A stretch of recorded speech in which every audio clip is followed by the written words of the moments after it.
Assalamualaikum warahmatullahi wabarakatuh. Selamat siang, Pak. Izin mempresentasikan kelompok satu hasil kerja kami yang berjudul Profesional Rekonstruksi. Kelompok satu beranggotakan saya Mda Fakil Menandar, M. Arfi Caksono, dan Ray Naufal Hamwafik. Next.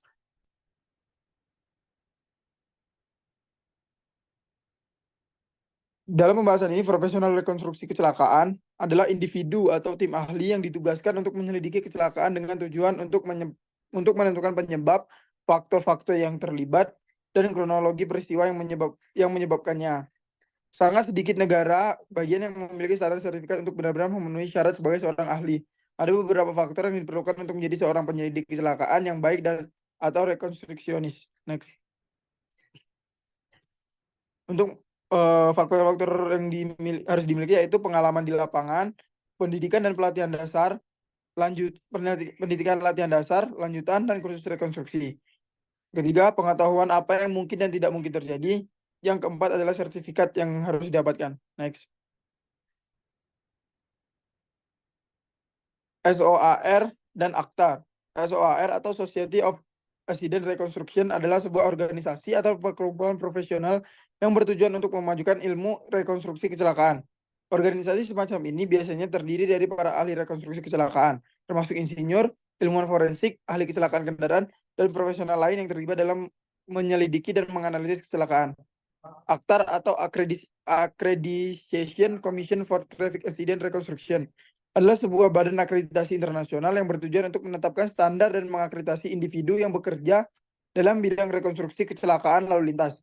Tujuan utama ACTAR adalah untuk meningkatkan standar profesionalisme, kompetensi, dan integritas dalam analisis rekonstruksi kecelakaan, serta meningkatkan kepercayaan publik terhadap hasil investigasi kecelakaan. Next. Selanjutnya akan dilanjutkan oleh rekan saya Arif. Menentukan kecepatan. Salah satu pertanyaan yang paling sering diajukan tentang kecelakaan lalu lintas adalah seberapa cepat kendaraan melaju di jalan raya. Kecepatan yang meningkat atau tinggi akan menghasilkan peluang yang lebih tinggi untuk terjadinya kecelakaan dan kematian dari kecelakaan.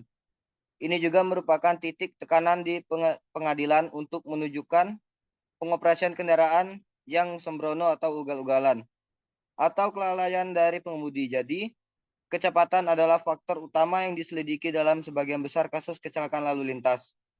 Dengan menggunakan kecepatan yang standar, maka akan meminimalisir resiko terjadinya kecelakaan.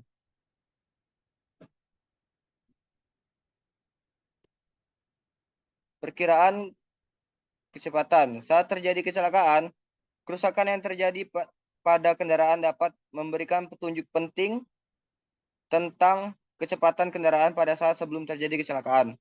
Para ahli rekonstruksi kecelakaan menggunakan program komputer canggih untuk menganalisis deformasi dan kerusakan pada kendaraan, lalu menghitung perkiraan kecepatan kendaraan saat tabrakan terjadi. Pengukuran dan analisis kerusakan pada kendaraan dapat memberikan hasil yang lebih akurat dalam memperkirakan kecepatan kendaraan yang terlibat dalam kecelakaan. Ini sangat penting untuk memahami apa yang sebenarnya terjadi saat kecelakaan terjadi. Dengan menggunakan data kerusakan kendaraan, para ahli rekonstruksi dapat membantu penegak hukum dan pengadilan untuk mendapatkan gambaran yang lebih jelas tentang apa yang terjadi dalam suatu kecelakaan. Informasi ini dapat digunakan untuk menentukan penyebab kecelakaan sebagai kelalaian. Penyebab kecelakaan, menilai kelalaian, dan bahkan membantu memutuskan siapa yang bertanggung jawab. Jadi, meskipun kerusakan kendaraan mungkin akan tampak seperti sesuatu yang rumit, analisis yang dilakukan oleh para ahli dapat memberikan wawasan berharga tentang apa yang terjadi saat kecelakaan terjadi. Ini adalah salah satu alat penting yang digunakan dalam rekonstruksi kecelakaan profesional.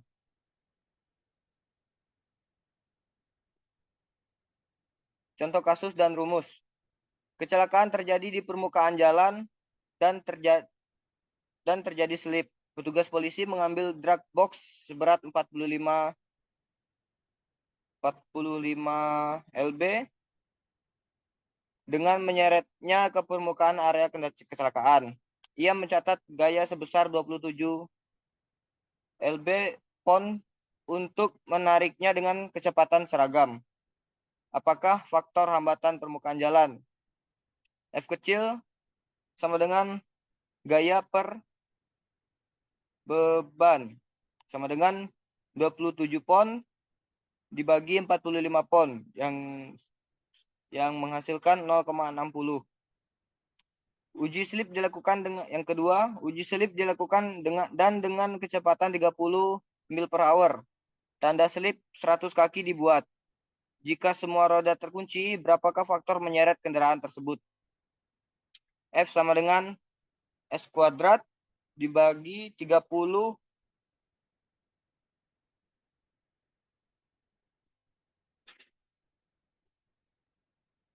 kali D yang sama dengan 30 kuadrat dibagi 30 kali D yang sama dengan 900 per 3000 atau 0,30.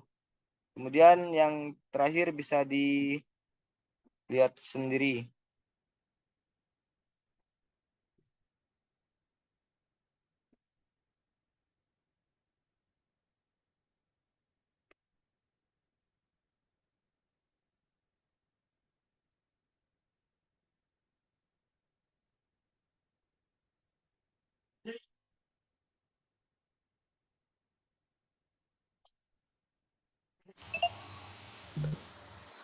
Sebuah hiau ditemukan di lokasi kecelakaan dan petugas mengukur tali sepanjang 50 kaki dengan ordinat tengah yaitu 1 kaki. Berapa radius tanda tersebut?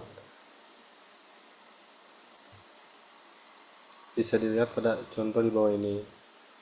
Untuk yang kedua, sebuah hiau ditemukan di lokasi kecelakaan. Pengukuran yang tepat dilakukan dan radiusnya ditemukan 250 kaki. Faktor hambatan ditentukan oleh uji slip menjadi 0,80. Berapa perkiraan kecepatan kendaraan pada titik young mark? Seperti contoh di bawah. Tanda slip yang agak panjang terdapat di lokasi kecelakaan. Dari pemeriksaan petugas diketahui tanda tersebut berada pada 3 permukaan berbeda. Setiap faktor hambatan yang berbeda, petugas menghitung setiap permukaan dan jarak yang menyimpulkan kecepatan 30 meter per hour, 16 meter per hour, dan 24 meter per hour. Masing-masing tentukan kecepatan pengereman pertama. Bisa dilihat pada contoh di bawah. Next. Kesimpulan.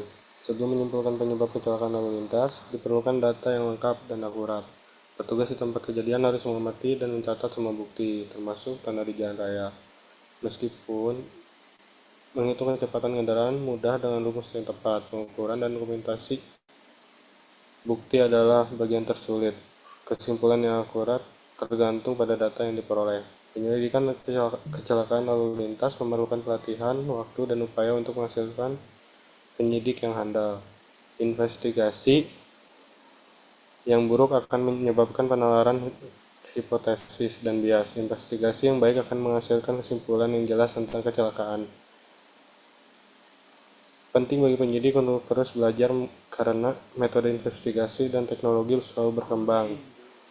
Penyelidik harus selalu memperbarui pengetahuan dan kemampuan mereka agar tetap akurat dan konsisten dalam pekerjaan mereka.